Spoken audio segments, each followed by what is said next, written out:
Plans to preserve 38 Oxley Road are not about memorialising any single leader, but to protect a key piece of Singapore history for future generations. Acting Culture, Community and Youth Minister David Neo stressed this in a ministerial statement regarding the site of founding Prime Minister Lee Kuan Yew's home. He told MPs that the government will consider all options as it strives for a solution that unites and not divides its people. Alif Amsyar reports. These walls bore witness to some of Singapore's most consequential moments in the 1950s, including where its founding leaders gathered to chart the country's path to independence. Earlier this week, the government said it intends to gazette the site as a national monument. This means the site cannot be redeveloped for residential, commercial or other private use. Preserving the site means we will be able to avoid a situation where private parties attempt to purchase 38 Oxley Road in future just to have an address that is associated with Mr. Lee's residence. I'm sure all of us in this House and the vast majority of Singaporeans will want to make sure that that situation does not happen. If the site is preserved and acquired, it will be turned into a public space and may become a heritage park. Mr. Neo cited examples in India and the US, where sites that bear historical weight were conserved and turned into spaces for education and appreciation. In many such instances, they have made changes to the sites, including modifying or adapting the original buildings with new interpretive structures to better enable the public to experience the site as a park or a heritage space. And that's why we're keeping an open mind as to the treatment of the buildings and the structures within the site. Mr. Neo said the government intends to conclude its plans on the site well within its current 5-year term. On the government arriving at its current approach, he said that this is the most responsible one.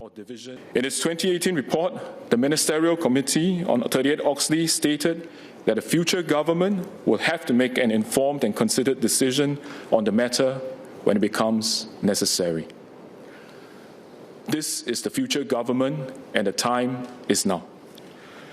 We will take the deliberate steps to decide, and we will do so in the best interests of Singapore and Singaporeans now and for the future.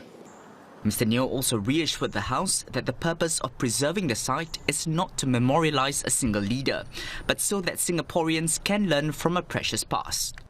There will come a time when no one who has lived through Singapore's struggle for independence will be around to recount these stories firsthand. But the sites and markers that we choose to keep today will continue to speak for them. They will remind us of our hard-fought path to become a multiracial, multi-religious and sovereign nation. This way, he said, the Singapore spirit will not only endure but flourish with each passing generation. While the Singapore government had considered the personal wishes of founding Prime Minister Lee Kuan Yew over his home at 38 Oxley Road, it also has a duty and responsibility to balance it with public interest.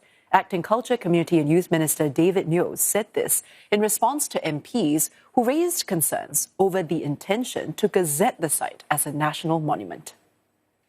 Sir, there are Singaporeans who felt strongly that the founding Prime Minister, Mr. Lee Kuan Yew's original wish to have the house demolished to be respected, should be respected. And it's not just because this is his personal wish, but also the values that he espoused, which is not to have personal monuments. So my first question to the Minister is whether the government has taken this aspect into consideration in coming to the decision.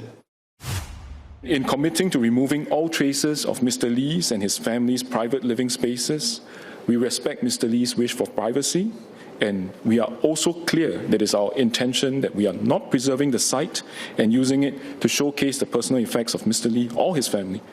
Okay? And we are focusing on the nationally significant events that took place at the site and not memorializing his life. Mr. Neo added that other spaces and furnishings that have no historical significance, such as bedrooms, would be reconfigured or removed to respect Mr. Lee's wish. He said any concrete plans will be determined only after a preservation order is made and access to the site is granted. Now, some MPs asked if there is a need for a national monument at 38 Oxley Road to commemorate Singapore's founding leaders, when there's already one planned for at Bay East in the form of the Founders Memorial. What additional heritage value or visitor experience, beyond the sense of space, will a demolished and subsequently landscaped heritage park at 38 Oxley Road provide that will not be more effectively delivered through the experience at the $335 million Founders Memorial? We have very, very precious few sites where there is a confluence of people, events, and place. Founders Memorial is recreated on reclaimed land. It is not the same space where the events took place. It is not the same space where the people came together. It is not the same space where the struggles took place. There will not be that same sense of authenticity. Questions were also brought up regarding how a national monument at 38 Oxley Road will affect nearby residents in terms of traffic and car park accessibility. Our agencies will conduct a holistic feasibility study on the potential options and the future use.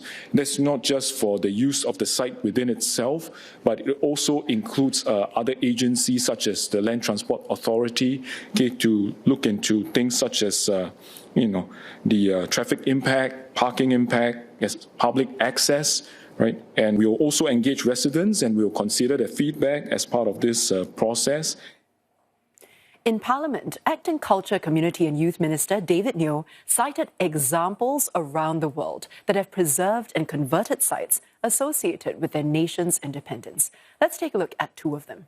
The Sabarmati Ashram in India was established in 1917 and is the starting point of one of the world's most famous non-violent independence movements. It's also the home of its leader, Mahatma Gandhi. Gandhi's house on the site remains virtually untouched, complete with some of his personal belongings. But several new buildings have been added to the site, including a museum. Now, over in the US, the Independence National Historical Park draws around 3 million visitors a year. Widely viewed as the birthplace of American democracy, it was here that the US Declaration of Independence came into being, as well as the country's first constitution. The sprawling site is home to dozens of landmark buildings, some centuries old, that have been refurbished over the years.